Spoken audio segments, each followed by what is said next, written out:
Most property owners think in terms of houses. The smartest ones think in terms of rooms. Because in many cases, the most profitable unit in real estate isn't the property itself, it's the individual spaces inside it. That simple shift in perspective can completely change the economics of a rental. Today, we're putting Airbnb's room-by-room model under the microscope to see how much additional profit it can really create. Welcome to the math behind the business. In 2026, the short-term rental market will be saturated with entire homes. But a niche strategy is emerging for investors who want to maximize yield per square foot. We are going to break down the revenue potential of single rooms, the increased operational costs, the management intensity, and the regulatory risks. The baseline, the whole house model. Let's establish our control group. We have a standard 3-bedroom, 2-bathroom, single-family home in a mid-sized U.S. city. The long-term rental math. You rent this house to one family. Market rent, $2,200 per month. Expenses, the tenant pays utilities and internet. Your only costs are the mortgage, taxes, and insurance. Gross revenue, $26,400 per year. This is stable, it is passive, but the income ceiling is capped. You cannot make more than $2,200 a month, regardless of how nice the house is. The Airbnb whole house math. You list the entire house on Airbnb. Average daily rate, $200. Occupancy rate, 70%. Nights booked, 255 nights. Gross revenue, $51,000 per year. This looks fantastic. Double the revenue. However, you now pay for utilities, Wi-Fi, cleaning fees, and supplies.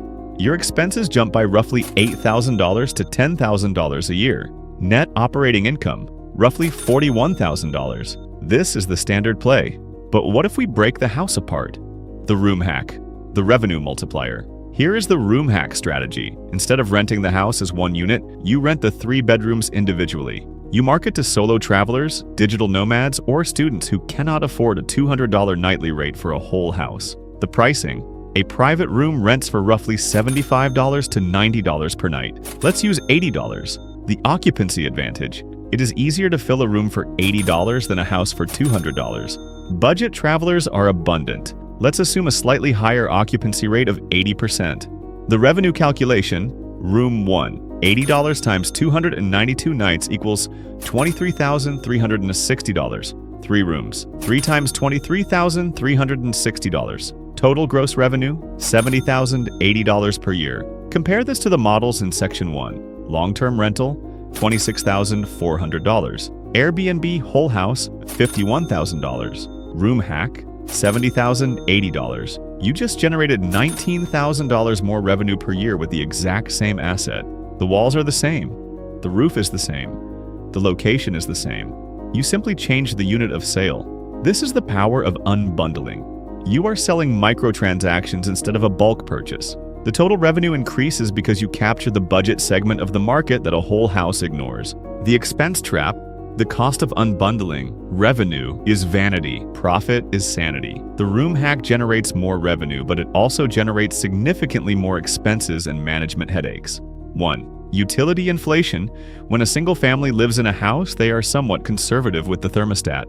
When you have 3 different strangers living in separate rooms, no one feels responsible for the electric bill. The AC runs all day, lights are left on, utility costs can increase by 50%. Instead of $250 a month, your electric bill might be $400.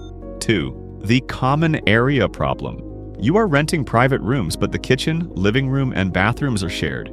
You have to clean these areas daily or every few days. You cannot ask the guest to clean the kitchen. You need a cleaning service that comes 3 times a week instead of once per turnover. Monthly cleaning cost, $400 to $600.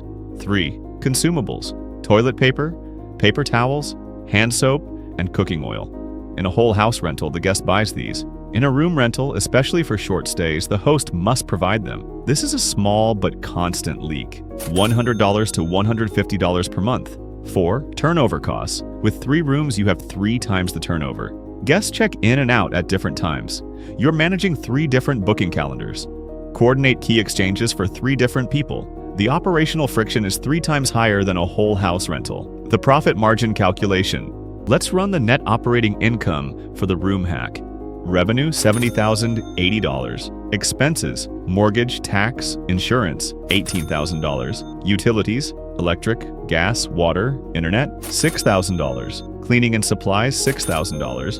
Repairs and maintenance, $3,000. Hostfully and channel manager fees, $600. Total expenses, $33,600. Net operating income, $36,480. Wait, look at that number. In Section 1, the Airbnb Whole House generated $41,000 in net operating income. The Room Hack generated $36,480. You made $4,500 less profit despite making $19,000 more revenue. How is this possible? The additional expenses, utilities, cleaning, consumables, ate every dollar of the extra revenue. Plus, the management time required to coordinate 3 guests is exponentially higher than managing 1 family. This is the trap of the Room Hack. It looks like a revenue goldmine, but it is an operational cost nightmare.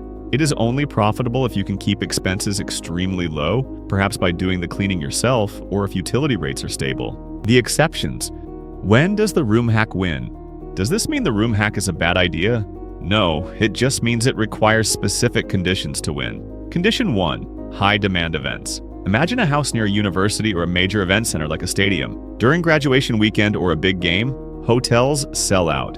You can rent rooms for $150 per night. Suddenly the math flips. Revenue spikes to $100,000 plus. Even with the high expenses, the profit margin becomes massive. Condition 2. Midterm rentals. Instead of nightly tourists, you rent to travel nurses or contract workers for 3-month stints. You rent the rooms for $800 to $1,000 per month. Revenue, 3 rooms times $900 equals $2,700. Compare this to the long-term rental of $2,200. You make $500 more per month. Expenses are lower because turnover is low. Cleaning is minimal. This is the sweet spot for room rentals. You capture the premium of short-term pricing without the operational headache of daily turnovers. Condition 3. The house hack. You live in 1 room and rent out the other 2. Revenue from 2 rooms, $46,720. Your personal living expenses drop to 0. Your tenants pay your mortgage. This builds equity and cash flow simultaneously. This is the best use case for the Room Hack. It is not a passive investment strategy, it is an active lifestyle strategy. The regulatory risk. There is one final variable that destroys this model overnight: legality.